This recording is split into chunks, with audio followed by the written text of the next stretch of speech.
Model 6.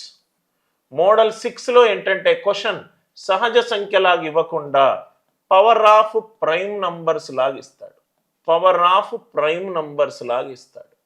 Power of సహజ సంఖ్య value ఇవ్వకుండా ప్రధాన సంఖ్యల పవర్లుగా ఇస్తాడు. ప్రధాన సంఖ్యల పవర్లుగా ఇస్తాడు. Example n1 is equivalent to 2 cube into 3 power 4. n2 is equivalent to 2 square into 3 power 6. ఈ రెండు నంబర్ల కాసాగు కనుక్కోమంటారు. LCM of n1, n2 కనుక్కోమంటారు. n1 ఏమైంది sir? 2 cube into 3 power 4. n2 ఏమైంది సార్? 2 square into 3 power 6. మనం ఏం కనుక్కోవాలి? LCM of n1 and n2.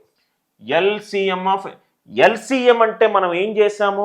Highest number మీదనే focus పెట్టాం కదా. సేమ్ అదే కాన్సెప్ట్.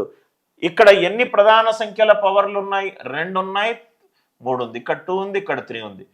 ఎల్సిఎం అంటే హైయెస్ట్ నంబర్. ఇక్కడ ఎల్సిఎం పవర్లు కనుక ఇస్తే highest prime power. Highest prime power కాసాగంటేనే మనం హైయెస్ట్ నంబర్ మీద ఫోకస్ పెట్టాలి. కానీ ఇక్కడ మనం ఏం చేస్తామంటే అన్ని ప్రధాన సంఖ్యల పవర్లుగా ఉంది కాబట్టి హైయెస్ట్ పవర్ మీదనే కాన్సన్ట్రేట్ చేస్తాం. 2 square 2 cube. హైయెస్ట్ ఎంత? 2 cube. అందరికీ లాజిక్ అర్థమైంది కదా సార్? 3 power 4 3 power 6. హైయెస్ట్ ఎంత? 3 power 6. కాబట్టి క్వశ్చన్కి ఆన్సర్ ఎంత? 2 cube into 3 power 6. కాబట్టి క్వశ్చన్కి ఆన్సర్ ఎంత? 2 cube into 3 power 6. Highest power ప్రధాన సంఖ్యల గరిష్ట పవరే తీసుకోవాలి. ప్రధాన సంఖ్యల గరిష్ట పవరే మనం తీసుకోవాలి. ఇచ్చిన నంబర్లు గనక n1 is equivalent to 2 square into 3 power 3 into 5 power 6. n2 is equivalent to 3 power 5. n3 is equivalent to 2 power 4 into 5 power 4. LCM of n1 n2 n3. LCM of n1 n2 n3. LCM కాసాగు కనుక్కునేటప్పుడు మనం ఏం చెయ్యాలి?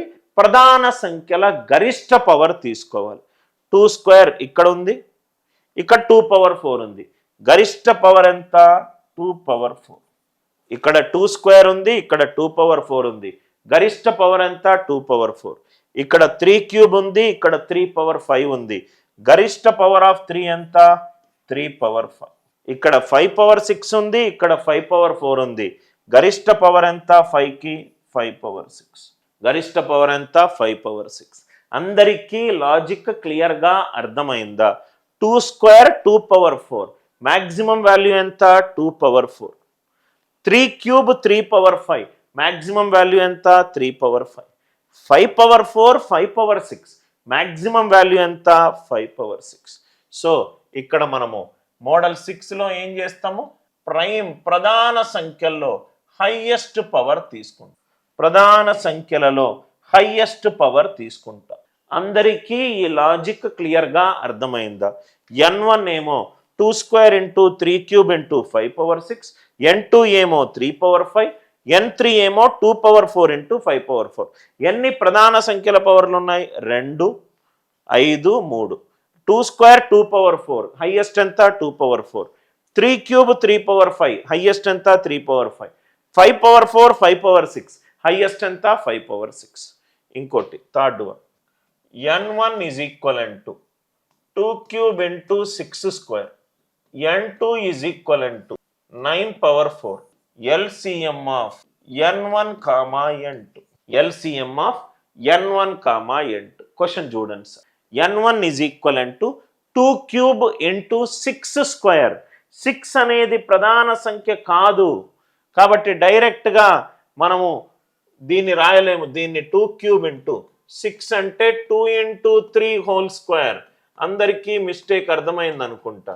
ఇదేమో 2 power 5 into 3 square. n1 అనేది 2 power 3 into 6 square. 6 అనేది సంయుక్త సంఖ్య, దాన్ని నేను 2 into 3 whole squareగా రాసుకున్నాను. ప్రతి నంబరు కూడా ప్రధాన సంఖ్యల పవర్లుగా ఉండాలి. 9 అనేది 3 square. 3 square power 4 అవుతే ఆన్సర్ ఏమవుతుంది? 3 power 8. ఆన్సర్ ఏమవుతుంది? 3 power 8. 9 is 3 square, 3 square power 4 ఎంత? 3 పవర్ 8. ఎల్సిఎం కనుక్కోవాలి. 2 పవర్ 5, ఇక్కడ 2 పవర్ 5 లేదు, మ్యాక్సిమం వాల్యూ కాబట్టి 2 పవర్ 5. ఇక్కడ 3 స్క్వేర్ 3 పవర్ 8 మ్యాక్సిమం ఉంది కాబట్టి 3 పవర్ 2 పవర్ 5 ఇంటూ 3 పవర్ 8. అందరికీ ఈ లాజిక్ క్లియర్గా అర్థమైందా?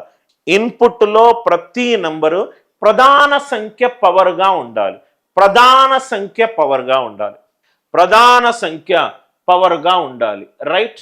I hope the idea it is very much clear. అందరికీ లాజిక్ క్లియర్గా అర్థమైందా? రైట్? అన్నిట్లో రైట్?